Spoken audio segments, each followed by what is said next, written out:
Israel ने अल अक्सा मस्जिद को आने वाली ईद उल फितर तक और उसके बाद भी बंद रखने का फैसला किया है और ये जानकारी इस्लामी वक्फ को दी गई है जो इस पवित्र स्थल का प्रशासन संभालता है। ये फैसला ऐसे समय पर लिया गया है जब अमेरिका, इसराइल और ईरान के बीच युद्ध जारी है और इसराइल सुरक्षा कारणों का हवाला दे रहा है, लेकिन फिलिस्तीनी इसे अपने धार्मिक अधिकारों पर हमला मान रहे हैं, क्योंकि 1967 के बाद ये पहली बार हुआ है जब रमज़ान के दौरान जुमे की नमाज इस मस्जिद में नहीं हो पाई। इस बीच मस्जिद परिसर में सिर्फ सीमित संख्या में वफ़ कर्मचारियों को ही जाने की अनुमति है और आम लोगों की एंट्री पूरी तरीके से बंद कर दी गई है। यहाँ तक कि अतिरिक्त स्टाफ की मांग भी ठुकरा दी गई है और चेतावनी दी गई है कि अगर ज़्यादा लोगों को अंदर जाने दिया गया तो इजरायली सेटलर्स को भी प्रवेश दिया जा सकता है। रिपोर्ट्स में ये बात भी सामने आई है कि डोम ऑफ द रॉक के अंदर भी निगरानी कैमरे लगाए गए हैं जिससे पूरे परिसर पर कड़ी नज़र रखी जा सके। वहीं ओल्ड सिटी ऑफ जेरूशलम को लगभग पूरी तरीके से सील कर दिया गया है, जहां सिर्फ स्थानीय निवासियों को ही आने जाने दिया जा रहा है और बाजार सुनसान पड़े हुए हैं, जबकि शहर के बाहर सामान्य जिंदगी हुई है। लैलतुल कद्र जैसे पवित्र मौके पर भी सैकड़ों पुलिसकर्मियों ने रास्ते बंद कर दिए हैं और लोगों को मस्जिद के बाहर सड़कों पर नमाज पढ़ने के लिए मजबूर होना पड़ा है। कई मुस्लिम देशों ने इस फैसले की कड़ी निंदा की है और कहा है कि इजराइल का इस स्थल पर कोई अधिकार नहीं है और तुरंत पाबंदियां हटाई जानी चाहिए। वही अंतर्राष्ट्रीय कानून के तहत भी ये सवाल उठ रहा है कि कोई कब्जे वाली ताकत ऐसे धार्मिक स्थल पर स्थायी बदलाव नहीं कर सकती है। कुल मिलाकर ये मुद्दा अब सिर्फ सुरक्षा नहीं बल्कि धार्मिक अधिकार और राजनीतिक कंट्रोल का बड़ा विवाद बन चुका है और आने वाले दिनों में तनाव और ज़्यादा बढ़ सकता है। एक बेहद और दर्दनाक चौंकाने वाली खबर अफगानिस्तान की राजधानी काबुल से सामने आई है, जहां एक ड्रग रिहेबिलिटेशन अस्पताल पर देर रात हुए हवाई हमले में 400 से ज़्यादा लोगों की मौत होने का दावा किया गया है और 250 से ज़्यादा लोग घायल बताए जा रहे हैं। अफगानिस्तान ने इस हमले के लिए सीधे पाकिस्तान को जिम्मेदार ठहराया है और कहा है कि काबुल के उम्मीद एडिक्शन ट्रीटमेंट हॉस्पिटल को निशाना बनाया गया है, जहां बड़ी संख्या में मरीज और आम नागरिक मौजूद थे। वहीं पाकिस्तान ने इन आरोपों को सिरे से खारिज कर दिया और कहा कि उसने किसी अस्पताल को नहीं बल्कि सैन्य ठिकानों को टारगेट किया था और ये कार्रवाई पूरी तरीके से सटीक और आतंकवादियों के खिलाफ थी। पाकिस्तान का कहना है कि जिस इलाके में हमला हुआ वहां एक पूर्व नाटो बेस कैंप फिनिक्स मौजूद है, जिसे अब हथियारों के भंडारण के लिए इस्तेमाल किया जा रहा था, जबकि अफगानिस्तान का दावा है कि यह सीधा नागरिकों पर हमला है और इसे मानवता के खिलाफ अपराध बताया जा रहा है। घटनास्थल से सामने आई तस्वीरों में बचाव दल मलबे से शव निकालते नजर आए हैं, जहां कई लोग अब भी दबे होने की आशंका है और परिजन अस्पतालों के बाहर अपने अपनों की तलाश में भटकते दिखाई दे रहे हैं। इस हमले के बाद इलाके में भारी अफरा तफरी का माहौल है। संयुक्त राष्ट्र ने इस घटना पर गहरी चिंता जताते हुए तुरंत युद्ध विराम की अपील भी की है और अंतर्राष्ट्रीय जांच की मांग की है ताकि सच्चाई सामने आ सके। ये संघर्ष जो पिछले 3 हफ्तों से जारी है, अब तेजी से और ज़्यादा बढ़ता हुआ नजर आ रहा है। पाकिस्तान और अफगानिस्तान के बीच लगातार हवाई हमले और सीमा पार झड़पें हो रही हैं। पाकिस्तान का आरोप है कि अफगानिस्तान की ज़मीन से आतंकवादी उसके देश में हमले कर रहे हैं, जबकि काबुल इन आरोपों को नकारता रहा है। इस बीच हजारों लोग विस्थापित हो चुके हैं और हालात लगातार बिगड़ते जा रहे हैं, जिससे पूरे क्षेत्र में अस्थिरता का खतरा और ज़्यादा बढ़ गया है। ईरान के साथ चल रही जंग अब सिर्फ मिसाइल और ड्रोन तक सीमित नहीं रही, बल्कि पूरी दुनिया को ऊर्जा संकट की तरफ धकेल रही है, जहां हालात इतने बिगड़ गए हैं कि कई देशों को अब तय करना पड़ रहा है कि बिजली और ईंधन किसे दिया जाए और किसे नहीं। सबसे ज़्यादा असर एशिया पर पड़ रहा है, क्योंकि यहाँ की अर्थव्यवस्थाएं आयातित तेल और गैस पर निर्भर है और स्ट्रेट ऑफ हार्मोज, जो दुनिया के करीब 20% तेल और गैस का मुख्य एक रास्ता है, अब लगभग बंद जैसा हो गया है। ऐसे में एशियाई देशों में ऊर्जा की कमी और महंगाई तेजी से बढ़ रही है। भारत से लेकर जापान और फिलीपींस तक सरकारें अब इमरजेंसी मोड में आ गई हैं। भारत में घरेलू घरेलू गैस यानी एलपीजी को प्राथमिकता दी जा रही है ताकि आम लोगों की रसोई चलती रहे, लेकिन इसका असर अब होटल और रेस्टोरेंट्स पर दिखने लगा है, जहाँ कई जगहों पर खाना बनाने के लिए कोयले का इस्तेमाल किया जा रहा है और कई दुकानों को समय कम करना पड़ रहा है, यानी जल्दी बंद कर रहे हैं।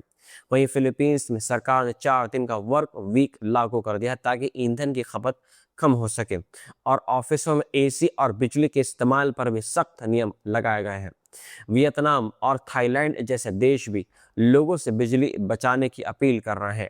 यहाँ तक कि सरकारी अधिकारियों को लिफ्ट की जगह सीढ़ियां इस्तेमाल करने को कहा गया है, लेकिन इन कदमों की कीमत भी चुकानी पड़ रही है, क्योंकि औद्योगिक की उत्पादन क्षमता दिन पर दिन घट रही है और छोटे व्यापारी की कमाई पर इसका असर पड़ रहा है। दूसरी तरफ जापान और साउथ कोरिया जैसे देश अपने रणनीतिक तेल भंडार खोल रहे हैं। जापान अपने रिजर्व से करीब 45 दिनों का तेल जारी किया है, जबकि साउथ कोरिया भी करोड़ों बैरल तेल बाजार में ला रहा है ताकि सप्लाई बनी रहे। लेकिन जानकारों का कहना है कि यह सिर्फ अस्थायी राहत है और अगर जंग लंबी चली तो फिर से कमी और ज्यादा बढ़ सकती है। इस बीच देशों के बीच तेल और गैस की होड़ भी तेज हो गई है। थाईलैंड ने अपने भंडार बचाने के लिए निर्यात रोक दिया है, जिससे कंबोडिया में 1/3 पेट्रोल पंप बंद हो गए हैं। वहीं एशिया के बड़े तेल नए सप्लायर्स ढूंढने में जुटे हुए हैं, क्योंकि 80% से ज्यादा एलएनजी जो स्टेट ऑफ हार्मोज से गुजरती है वो एशिया ही जाती है और अब ये सप्लाई खतरे में है। कुल मिलाकर ये साफ हो गया है कि ये जंग अब ग्लोबल इकोनॉमी को सीधे प्रभावित कर रही है और आने वाले दिनों में तेल की कीमतें और महंगाई दोनों और ज़्यादा बढ़ सकते हैं, जिससे आम आदमी से लेकर बड़े उद्योग तक हर कोई प्रभावित होगा। वहीं दूसरी तरफ एक बड़ा खुलासा सामने आया है, जहां यूनाइटेड किंगडम का मानना था कि ईरान उस समय कोई परमाणु खतरा नहीं था और यूरोप पर किसी भी तरह के हमले का कोई तत्काल सबूत भी नहीं मिला था। जब यूनाइटेड स्टेट्स ऑफ इजराइल और इजराइल ने ईरान पर हमला शुरू किया, रिपोर्ट के मुताबिक ब्रिटेन के राष्ट्रीय सुरक्षा सलाहकार जोनाथन पावेल ने जेनेवा में ओमान के राजदूत के घर पर अमेरिका और ईरान के बीच अंतिम बातचीत में हिस्सा लिया था और वहां ईरान की तरफ से दिए गए प्रस्ताव को चौंकाने वाला और प्रगति की दिशा में एक कदम बताया गया था। ब्रिटिश टीम को उम्मीद थी कि अगला दौर बातचीत का जल्द होगा और मामला डील की तरफ बढ़ सकता है, लेकिन उससे पहले ही हमला शुरू हो गया, जिससे ब्रिटेन के अंदर सवाल उठने लगे हैं कि क्या ये युद्ध जल्दबाजी में शुरू किया गया। वहीं ब्रिटेन के प्रधानमंत्री कीर स्टारमर इस युद्ध में सीधे शामिल होने से बचने की कोशिश कर रहे हैं, क्योंकि देश के अंदर भी इस युद्ध का विरोध हो रहा है। हालांकि ब्रिटेन ने कुछ हद तक अमेरिका का साथ जरूर दिया है और अपने सैन्य ठिकानों का इस्तेमाल करने की उसने परमिशन भी दे दी है, जिससे दोनों देशों के बीच रिश्तों में तनाव भी देखा गया है, खासकर तब जब शुरुआत में ब्रिटेन ने डिएगो गार्सिया बेस के इस्तेमाल से मना कर दिया था।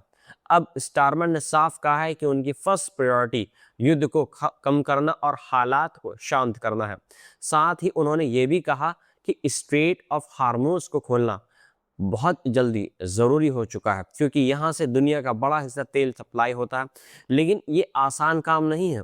ब्रिटेन अब अपने सहयोगियों के साथ मिलकर इस संकट का समाधान निकालने की कोशिश कर रहा है और सैन्य जहाज़ों को भेजने की बजाय माइंस हटाने वाले ड्रोन भेजने पर विचार कर रहा है। कुल मिलाकर ये साफ है कि इस युद्ध को लेकर पश्चिमी देशों के अंदर भी बहुत ज़्यादा कंट्रोवर्शियल पैदा हो गई है और आने वाले दिनों में ये मामला और बड़ा राजनीतिक मुद्दा बन सकता है। इजराइल ने बड़ा दावा करते हुए कहा है कि उसने रात भर के हमलों में ईरान के 2 बड़े सुरक्षा अधिकारियों को मार गिराया है, जिनमें ईरान के सुप्रीम नेशनल सिक्योरिटी काउंसिल के सचिव अली लजारनी और बसील फोर्स के प्रमुख जनरल गुलाम रजा सुलेमानी शामिल हैं। हालांकि ईरान की तरफ से अभी तक इन मौतों की आधिकारिक पुष्टि नहीं की गई है, लेकिन अगर ये सच साबित होता है तो ये ईरान के नेतृत्व के लिए बड़ा झटका माना जा रहा है, क्योंकि खामेनी की मौत के बाद लजानी को सबसे ताकतवर नेताओं में गिना जा रहा था। वहीं इजराइल के रक्षा मंत्री ने कहा है कि यह कार्रवाई सीधे ईरान की सत्ता को कमजोर करने के लिए की गई है।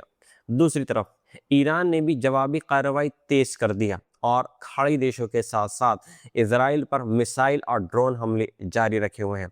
यूएई के दुबई और अबू धाबी में हमलों के चलते एयर स्पेस कुछ समय के लिए बंद करना पड़ा, जबकि फुजरा में तेल सुविधाओं पर ड्रोन हमले हुए हैं और अबू धाबी में मलबे गिरने से एक व्यक्ति की मौत भी हो गई है। वहीं सऊदी अरब और कतर में भी एयर डिफेंस सिस्टम सक्रिय नजर आए हैं। वहीं ईरान ने साफ कहा है कि वे स्ट्रेट ऑफ हार्मोज पर अपनी पकड़ बनाए रखेगा, जहां से दुनिया का लगभग 20% तेल गुजरता है। इससे वैश्विक ऊर्जा संकट का खतरा और ज्यादा बढ़ गया है।